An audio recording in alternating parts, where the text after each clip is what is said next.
มาสงค่าต่อค่ะมาสงค่าพ่อแม่พี่น้องเขาค่ะมาสงพ่อแม่พี่น้องผู้ทำเงินกูก็กูก้นกูเจ้าค่ะมาสงค่าเมื่อในวันที่29 เดือน2518ข้าวยามกังเหนือเจ้าจากคู่เมืองดีอยู่เมืองเชียงใหม่ออกมาลัดต่อพ่อแม่พี่น้องเขาค่ะมาสงค่ะเนาะมาสงกูก็กูก้นค่ะ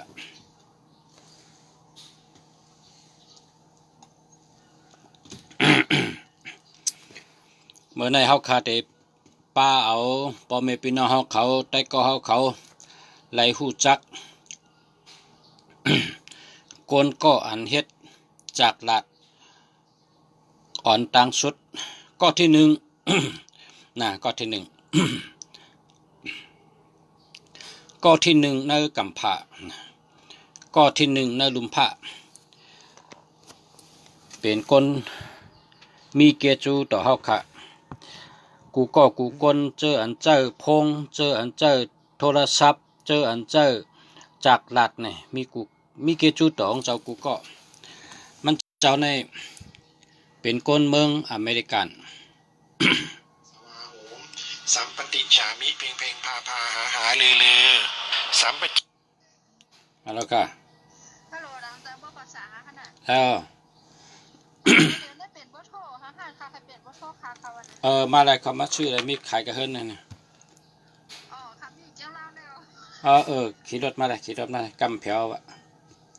ใครจริงเขากินยังก่อนกำขับไปลงป่าขนาดค่ะค่ะมาส่งค่ะมาส่งค่ะ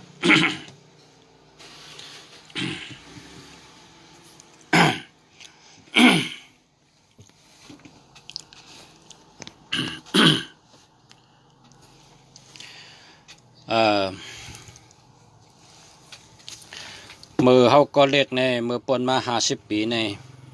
เจ้าวันเจ้าเมืองลงหลัดที่เมืองใต้เฮานั่นว่ะก้นในเตะแก่หรือผีแทงอีกนึงเจ้าวันเจ้าเมืองสำว่าแก่หรือผี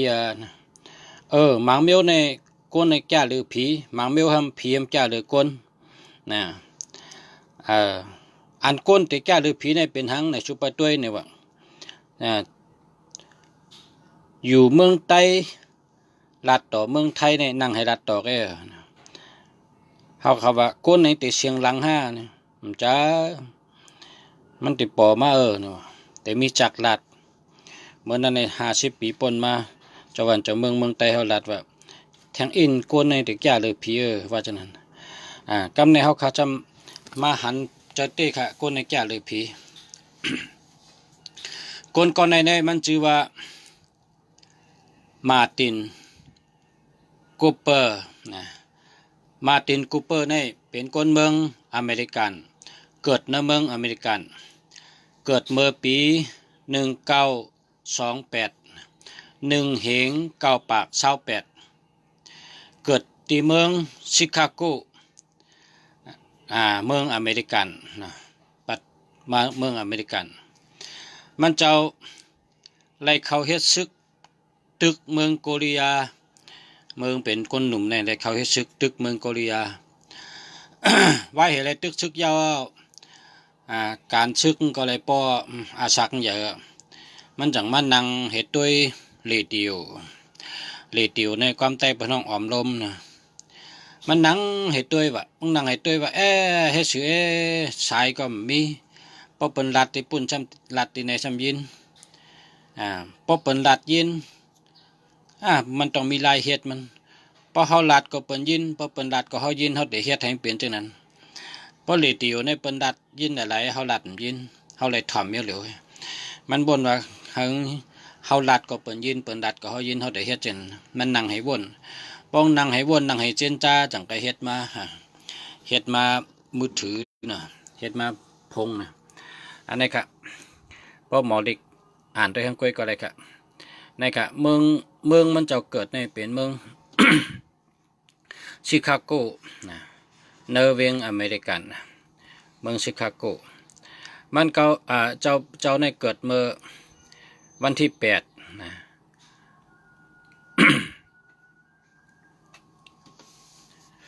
เกิดเมื่อวันที่8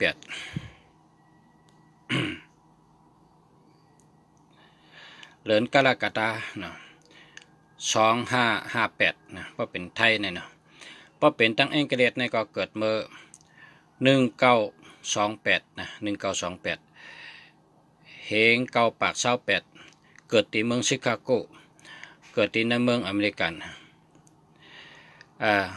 นะครับมันเจ้าเฮ็ด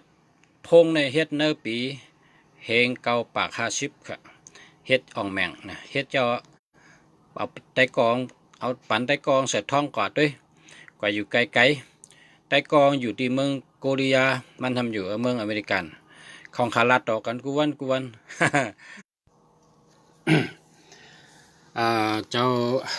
คนก่อนในเฮามีเกจูติมันเฮาขาห่มจมนะมีเกจูติมันกูก่อเนี่ยเลยเจอจากลาดมันเนาะมาด้วยหน้าต่างค่ะเนี่ยปั๊บพอมีพี่น้องเขามาด้วยหน้าต่างค่ะหน้าตาก้นอันเฮ็ดออกมาจากลาดนะก้นก่อนเฮ็ดออกมาจากลาดกูมิวเนี่ยก็เนี่ยเฮ็ดก้อนที่1เป็นก้อนที่1เฮ็ดออกมาจากลาดกูมิวเนี่ยมันเจ้าเนี่ยเป็นก้นบ่นเป็นก้นเจนจาเป็นก้นจามเฮ็ดเทได้ออกมาเจอไรนะประมาณเฮ็ดยาวก็มันเอาปั่นไต้กองอันไต้กองอยู่ที่เมืองโกเรียตัวมันทำอยู่ที่เมืองอเมริกันขาจ้องก็อุบกันกวน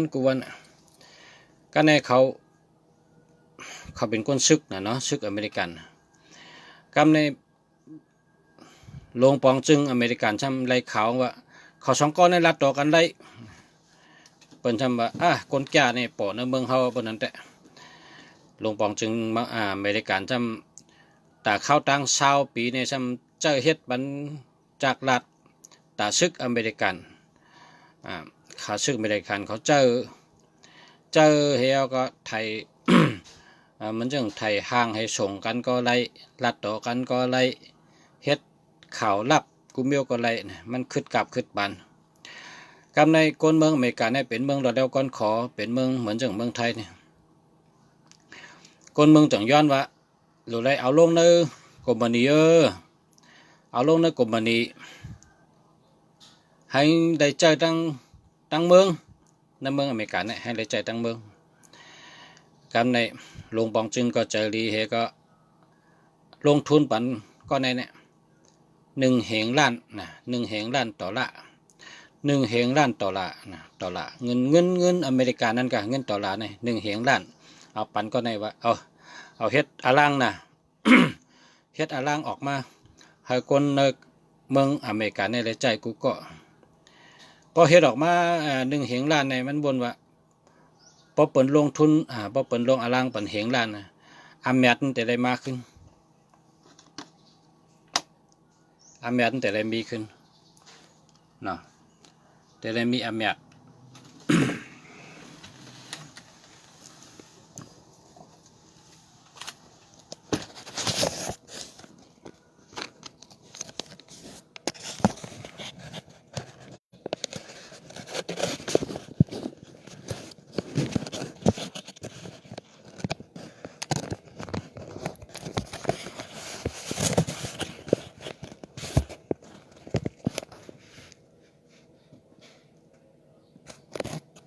นี่ตรงนั่นแหละตั้งแต่ได้มีอเมริกานะก็ปลงมองจึงลงบันอลังเหงด้านก็เ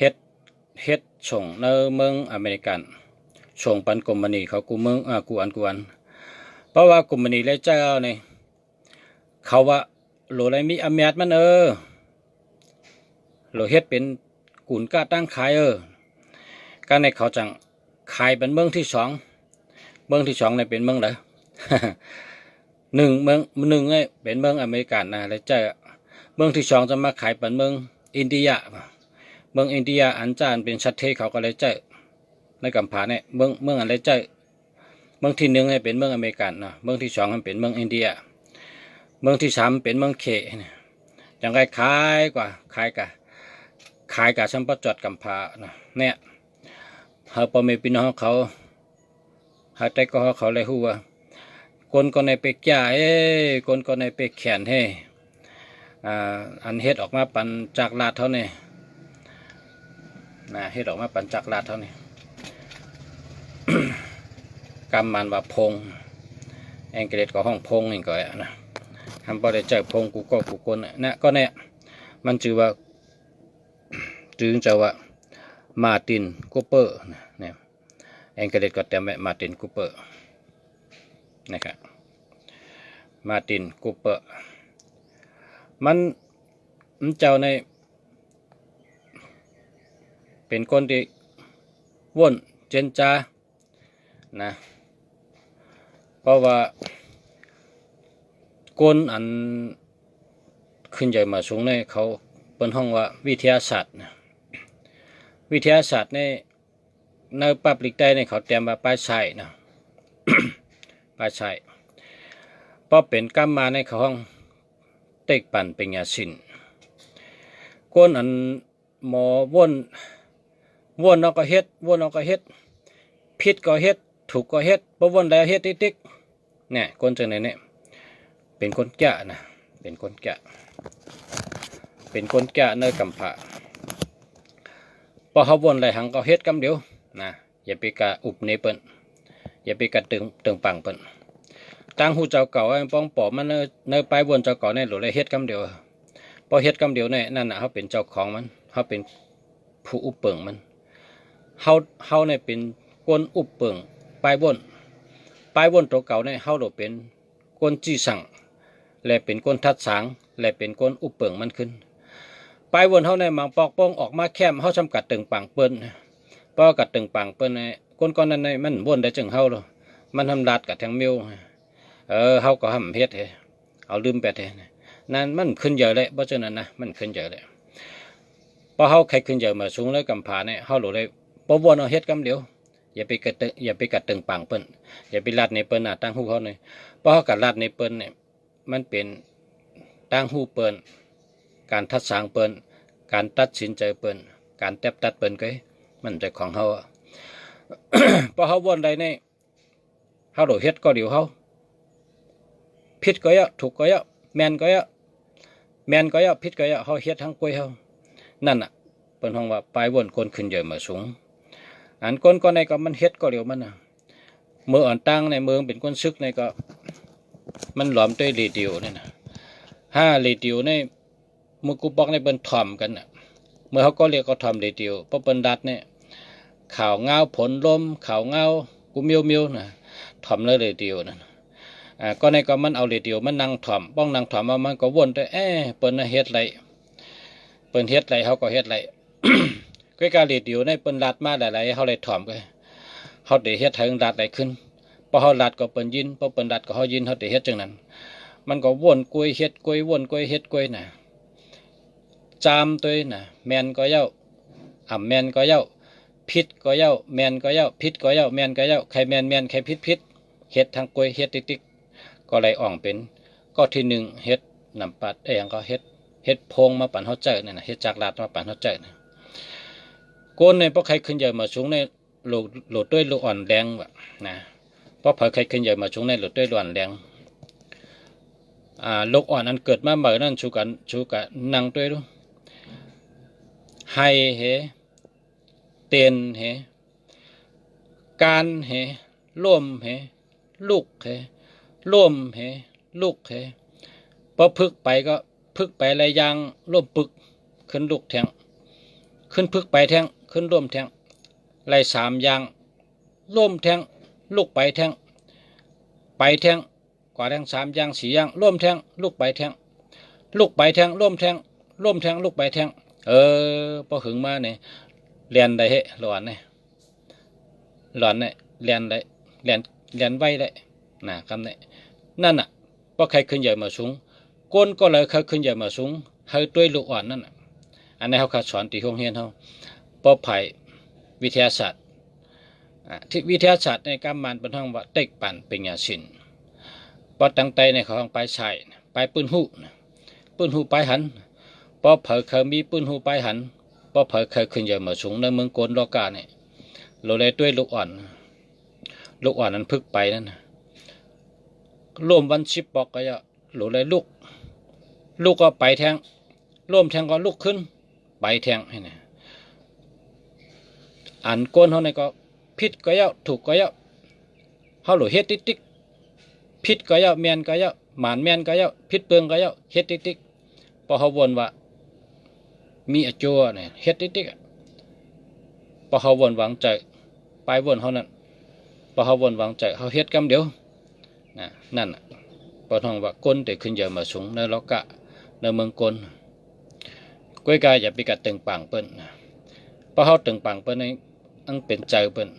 นเต็บตัดปันเขาหลวนทั้งก้วยเฮ็ดทั้งก้วยแมนก็แมนทั้งก้วยผิดก็ผิดทั้งก้วยนั่นเปิ้นท้องว่าวิทยาศาสตร์ปลายสายปลายปืนหู้แต่ขึ้นเยอะมาสูงก้นก็ในมันเฮ็ดออกมาพงในมันหลัดจังนั้นต้วยลูกอ่อนไปนั่นต้วยหล่อนพึกไปนะหล่อนพึกไปในร่วมกลางใครร่วมมันก็ลุกขึ้นร่วมมาลุกขึ้นกำลืนวายมามันก็ไปเลียนไปไว้เลียนไว้นะตอนนี้นั่นน่ะคนเขาปกใครขึ้นใหญ่มาสูงเฮ็ดจังนั้นไปวนเจ้าเก่าเนี่ยพอเขาวนว่าแต่เฮ็ดตั้งกาตั้งขายไปหมากมีอันใดอันหนึ่งมีอะไรมีหนึ่งเนี่ยพอวนแต่เฮ็ดกำเดียวนะเฮ็ดข้าวมุนขายก็นั้นนะเฮ็ดหวานก็หวานก็เฮ็ดติ๊กแมนก็แมนก็เฮ็ดติ๊กนะตั้งขายเขานั้นพอเขาเฮ็ดพอเขาวนว่ามีอาจัวหลอดเพะหมานแมนจื้อใจพอเขาวนว่าถูกแมนหมานแมนจื้อใจมีอาจัวมีพันเดียเฮ็ดกำเดียวนะอย่าไปกัดตึงปังเปิ้นเพราะตึงปังเปิ้นเนี่ยเอาความในใจเขาลัดในเปิ้นมันเป็นใจเปิ้นเป็นการแทบตัดเปิ้นมันใจของเขาอันนี้มันในออกมาลัดในลองกลอันเฮ็ดออกมาพงก็ที่หนึ่งในลุมผ้าเนี่ยในลุมผ้าในเมืองกลอันเขาเจอกันโปรแกรมไทยกับมือถือนะกลตีเฮ็ดออกมาเครื่องเจอมือถือเครื่องที่หนึ่งอ่อนของในกัมพะเนี่ยนะเป็นก้อนแหนนะจึงจะว่ามาร์ตินโกเปอร์นะมาร์ตินโกเปอร์นะอันนี้เป็นก็เฮ็ดออกมาเคยกับ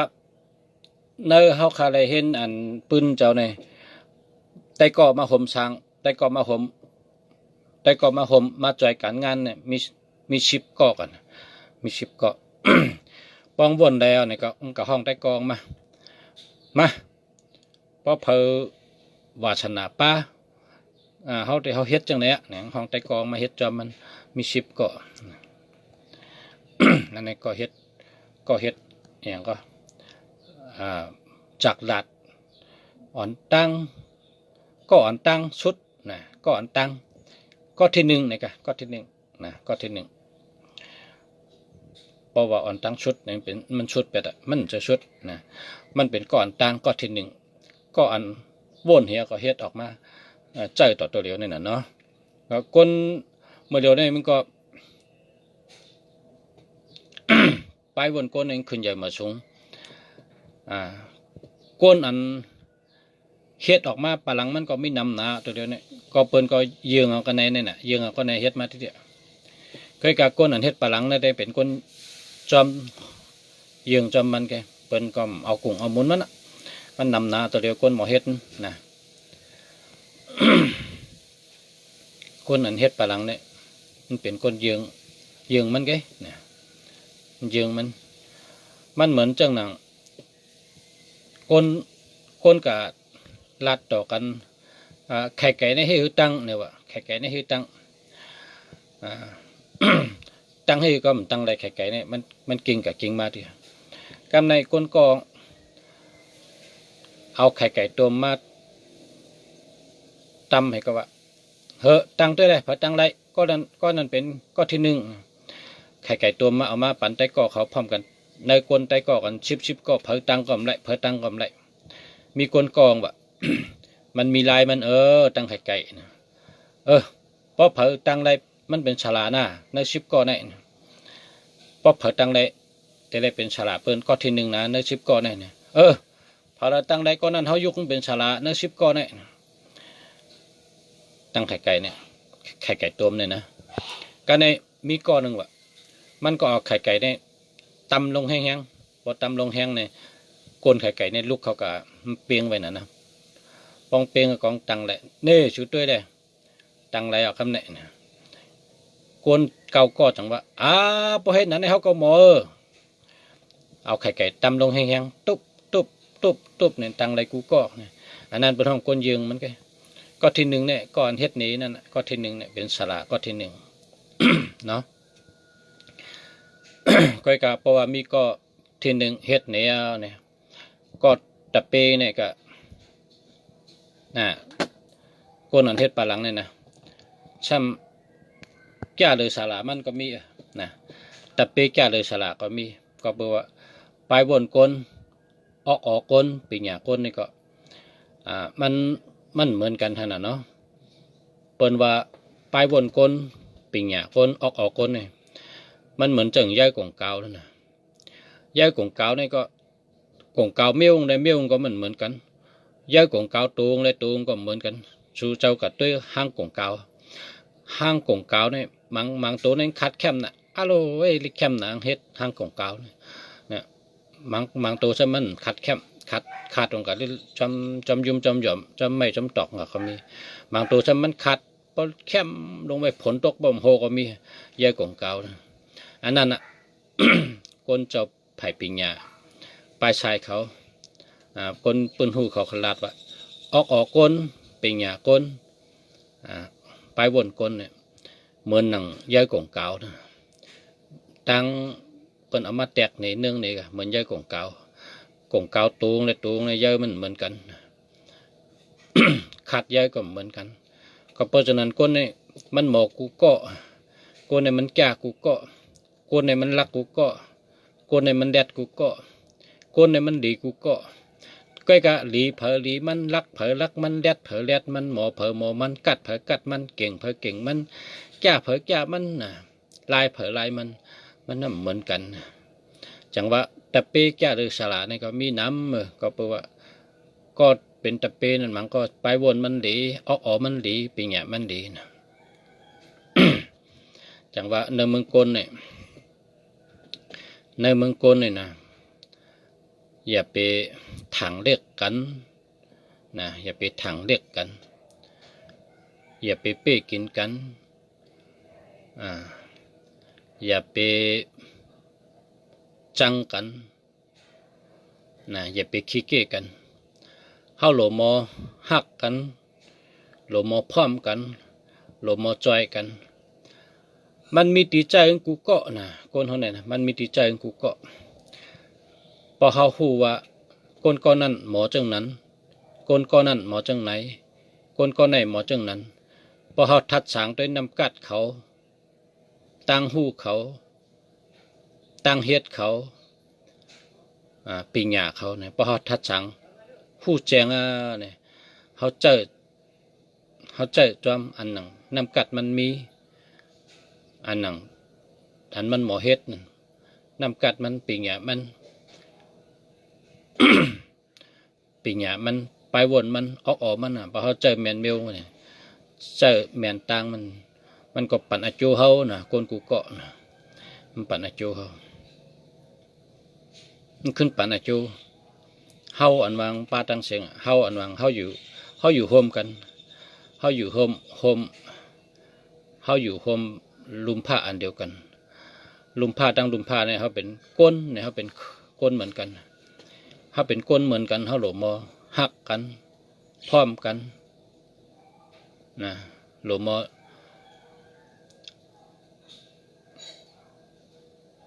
นับถือกันนับย้ำกันไหวกาขันกันพอเขาไหวกาขันกัน ยองก็เขาอย่าไปยองเช่ก็เขาอย่าไปเช่เขาทัดสางด้วยว่าคนก็ในปลายวนมันเป็นหือตั้งยามมันเป็นหือน้ำกัดมันเป็นหือ นำกัดตั้งแขนมันปีเนี่ยมันตีเจอมันเป็นตีเลยเจ้าเฮ็ดจังหือไรเจ้าเฮ็ดจังหือเป็นพอเขาทัดสั่งไรมันมีตีเจอกูก็คนเขาเนี่ย มันมีปีเนี่ยกูก็มันมีนำกัดกูก็มันมีอันหลีกูก็เขาโหลดตัวเฮหันแกมันเป็นล็อกหลีมันพอเขาตัวโกนเนี่ยพอเขาตัวล็อกอันติมดีมันเนี่ยก็เขาติดจังมันเขาจังมันเขาเกียกมันพอเขาตัวยาล็อกดีมันเขาถูกใจเขาเมียนใจพอเขาตัวยาล็อกดีมันพอเขาตัวยาล็อกดีมันนะพอเขาตัวยาล็อกดีมันมีติดเจอกำไตในเป็นว่าอ่ำทันมีก็ขี้ขังเป็นวันนั้นอ่ำทันมีก็ขี้ขังอ่ำเมียวก็เมียวมันตื่นมีน้ำกัดนะอ่ำเมียวก็เมียวมันมีน้ำกัดมันเขาจำแก้จึงมันกันน้ำกัดมันอันมันหมอนั่นเขาจำหมอจึงมันน้ำกัดโกนเนี่ยเขาหลบไว้ใจเย็นมีสติปัญญาทัดสังตัวหลอมตัวปักตาตัวนั่งสมาธิตัวเล็บเห็นตัวเขาหัวก้นกองเนี่ยมันเหมือนกันให้เกาะน้ำกัดก้นนะน้ำกัดก้นปีหญ้าก้นตั้งเหตุตั้งสร้างก้นวาสนาก้นมันล็อกมันเป็นล็อกไว้พอเขาหัวล็อกเลยหลีล็อกเลยมันเฮ็ดเอาของเป้โตล็อกเลยเฮ็ดเอาก็มีพันดีพอเขาเจอแมนล็อกมันก็เลยโจนะและโจมีพันดีแต่ก้นเขาหนังกันก็เพราะฉะนั้นแหละโลมอหักกันโลมอพร้อมกันนะโลมอหักกันโลมอพร้อมกันโลไว้ใจเย็นไว้ใจยาวตัวไก่ตัวเขายาวปีนี้เป็นไหนนะก็เปิดเงาลายวันเมืองเป็นจังไหนไว้ก็เปิดเงาลายผลดมเป็นจังไหนไว้ก็เปิดเงาลายหิมหอมเป็นจังไหนไว้พอเขาติดตัวเปิ้นเขาก็ตัวเขาขึ้นนะตัวเขามีตังหยุบยอมอีหังนะตัวเขาในอาจ้างอันที่เขาเกี่ยวเขานั้นทำมีหังเขาหยุบยอมในมีฉังปลายหมักมีห้อมแก่นแข็งเหมือนเปิ้นกำนำในก้นติดตัวหันปลายหมักมีเป็นที่หนึ่งพอปลายหมักมีตัวเก่าแก่นแข็งก่อสร้างตั้งโตมั่งคั่งมันกึมขึ้นใหญ่มาสูงรูหลอมลุ่มลาตัวก้นหิมหอมไหลหลีเลี้ยงดูไหลหลีปกป้องไหลหลีสร้างตั้งหูปันเขาไหลหลีสร้างเฮือนปันเขาไหลแคมสื่อตั้งปันเขาไหลใจตั้งสื่อหยางเช่นตั้งไปก็แคมไผ่ผ้าก็แคมน้ำกินน้ำใจก็ถึงเฮินก่อสร้างตัวเก่านะก่อสร้างตัวเก่าอ่ำตับไล่ลาดหยาบเพราะเขาก่อสร้างตัวเก่าว่าตัวเก่ามีตังมันกึมแก่นแข็งหมากมีเฮืองไรกาหือตั้งเฮืองมีกาหือในเป็นมหันนะเขาอุบไว้เพราะเป็นมหันเฮินเขานะเพราะเป็นมหันตั้งในเขาเป็นลามตัวขาดอาเกตัวเปิ้นก็อ่านออกเปิ้นก็วนออกเปิ้นก็ตัวหันก็เปิดจังนั้นได้อันที่หนึ่งที่ก้นเขาตัวกันเนี่ยก็ตัวปลายหมากมีเพราะฉะนั้นที่อยู่เขาเพราะเขาเป็นบริษัทอันหนึ่งนะครับเพราะกรมนีอันหนึ่งกรมนีเขาหลุดได้แคม เงินเดินก้นเฮาก็หลุดไหลปันมันหลุดไหลปันน้ำรถกาให้เขามีเจ้าเช่นตาสายตั้งเสือยางให้แคมแลบไพ่ผ้าอะไรเจ้านำมีเจ้าขอบโคเขากูขอบโคแก่นแข็งเปโตมันกึมหมากมีกินมีเจ้าอันนี้เป็นลองลาดเนบ่งบอกความมันกึมความมันคงความหมักมีปัญหามั่งคั่งร่ำรวยอันนี้ก็ลองหมักมีมันกึมลองแก่นแข็งกูปลายเนื้อนำกัดตัวเก่าตั้งอันเจ้าเก่าเฮ็ดเลยนั่นมันก็จอยเป็นเมตตาอาจุนนะเป็นเมตตาอาจุนมันเดเมตตาอาจุนนี่เป็นหือเนี่ยมันเหมือนจึงหมอกหอมนั่นน่ะ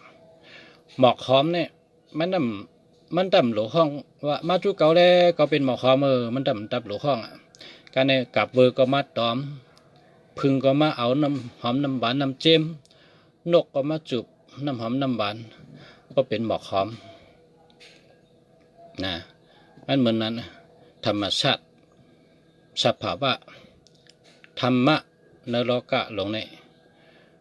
ด้วยต้นหมอกหอมนั่นหมอกหอมเนี่ยป้องเป็นหมอกหอมเนี่ย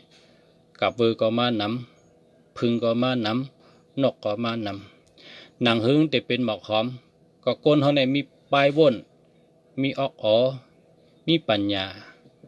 เพราะเจ้าเก่าว่นว่าหาตังมันให้ไหลไวๆก็ให้คนมาจ่อยนำคนมีน้ำกัดห้องมาอยู่จำนำคนมีปิ่งหยาคนมีอาจ้างหลี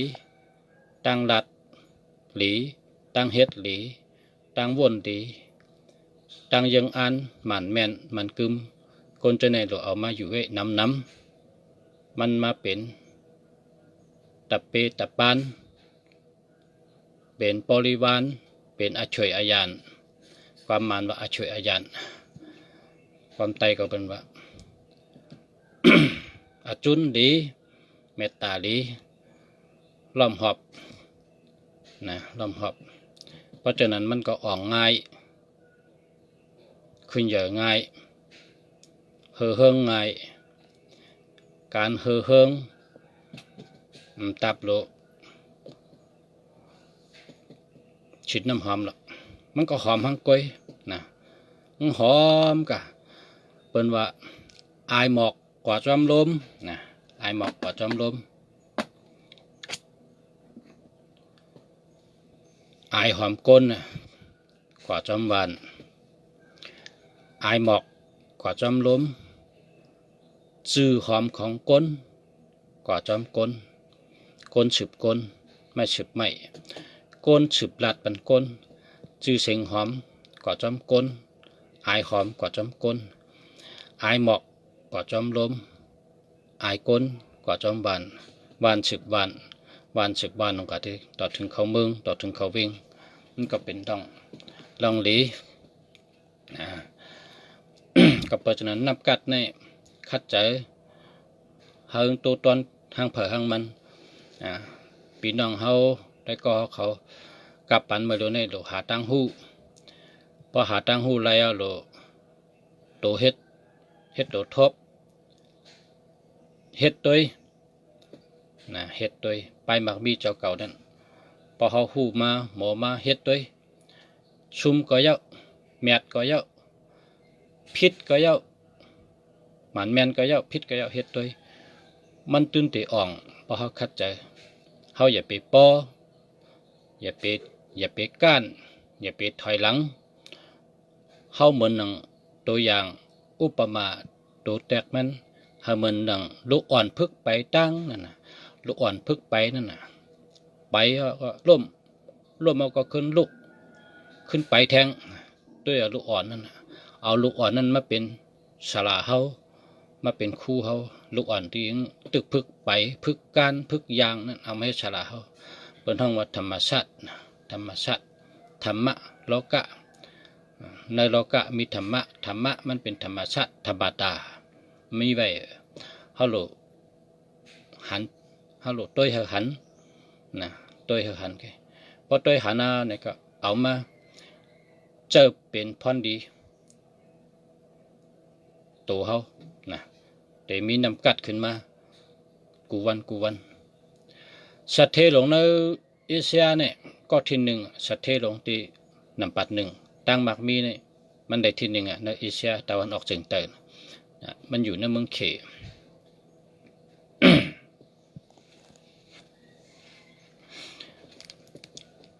คนก็เนี่ยมันดัดว่าเหมือนคนขี่สปินเหมือนคนขี่สปินคนขี่สปินเนี่ยพอเมืองเหมือเนี่ยมันก็ร่วมกูก็นะการร่วมก็ขึ้นลูกร่วมมาก็ลุกวายมาก็มันก็แลดว่าจะนั้นนะโดยคนขี่สปินนะคนขี่สปินชื่อห้องว่าเจ็กมาบางทีก็แต่ว่าเกียกมาเนี่ยก็มีเกียกมาเนี่ยก็ได้เจ็กมาเนี่ยก็ได้นะเกียกมาเนี่ยก็ได้เจ็กมาเนี่ยก็ได้นะพอแต้มออกเสียงเขาได้เป็นเจ็กมาจะมาเจ็กมาเนี่ยมันเป็นก้นหางจะนะหางจะตัวก็เล็กตัวแต้มมันตัวเล็กตัวแต้มตัวป๊อกก็การมีดังคัดเจอเมืองก็เล็กเนี่ยมันไข่หมอกำเองกฤษพอหันชาตังจ่าตัวเองกฤษเนี่ยเอามาอ่านจนอ่านหมดฮู้ที่ปองก็อ่านพอหันเองกฤษมาก็ให้เกาะติ๊กจอมชงเองกฤษไข่กลางเลยก็จอมชงอันมันฮู้มันก็ถามเองกฤษเมืองก็เล็กแค่นั้นขี่สปินให้จอมชงเปิ้นกะจอมเปิ้นถามเปิ้นก็หนึ่งก็ใหญ่มากหมอกำเองกฤษกำเองกฤษเนี่ยพอหมอกำเองกฤษเนี่ยมันต้องไปหาตังหูนะหาตังหูพอหาตังหูก็คัดเจอหาไข่หมอกำเองกฤษก็นึกกำผาเนี่ยกำเองกฤษเนี่ยเป็นใจกูเมืองนะก็เพราะฉะนั้นแหละพอมีพี่น้องเขา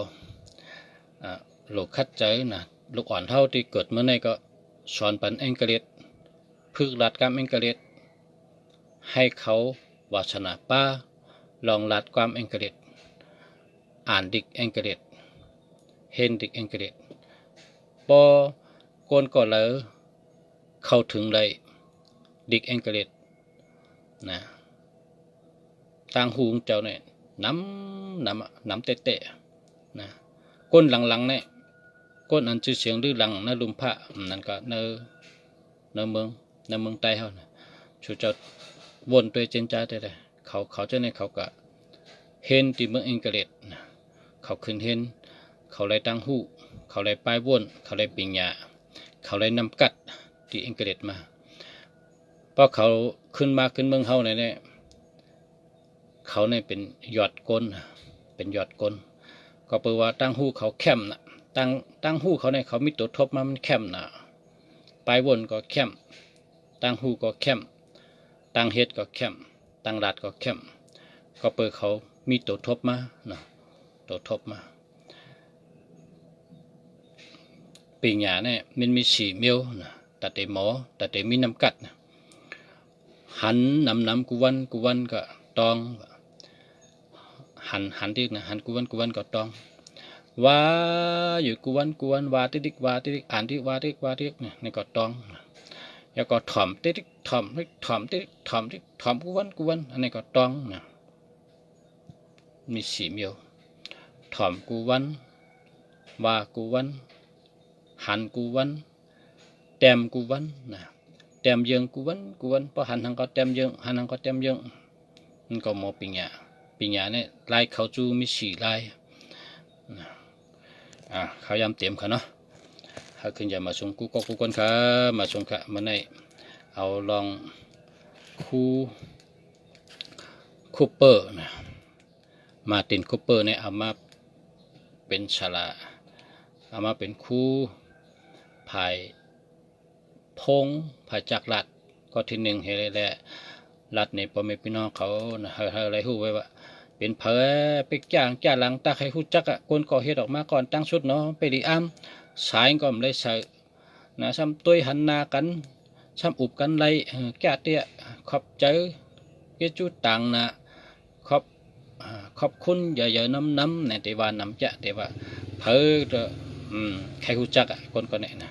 อันนี้เขากระสอบมาหามาเนี่ยพ่อแม่พี่น้องเขาแต่ก็เขาไรฮู้ว่าคนก่อนเนี่ยเฮ็ดออกมาปันจากหลัดอันเขาคาได้เจอเนี่ยกำมันว่าพงเนี่ยนะพงเนี่ยที่เขาคาได้เจอเนี่ยก็เนี่ยครับหน้าต่างเจาะมันเจาะในเกจูไรเกจูเขาขาจะในมีเกจูที่มันถูกนี่เกจูมันกูก็ค่ะเนี่ยนะ ขอบคุณกันเนาะขอบคุณกูก็กูก้นค่ะขอบคุณค่ะมาส่งค่ะเฮาขึ้นใหญ่มาส่งกูก็ค่ะเฮาอยู่ในมีเงินเฮาพร้อมกันน้ำเฮาฮักกันน้ำเฮาเป็นสายแรงปุ่นตาโตเก่าและเป็นสายแรงปุ่นตาเจ้าคือเจ้าเก่าและบ้านเมืองเจ้าเก่าห้างเผอห้างมันค่ะให้เป็นสายแรงให้เป็นพรดี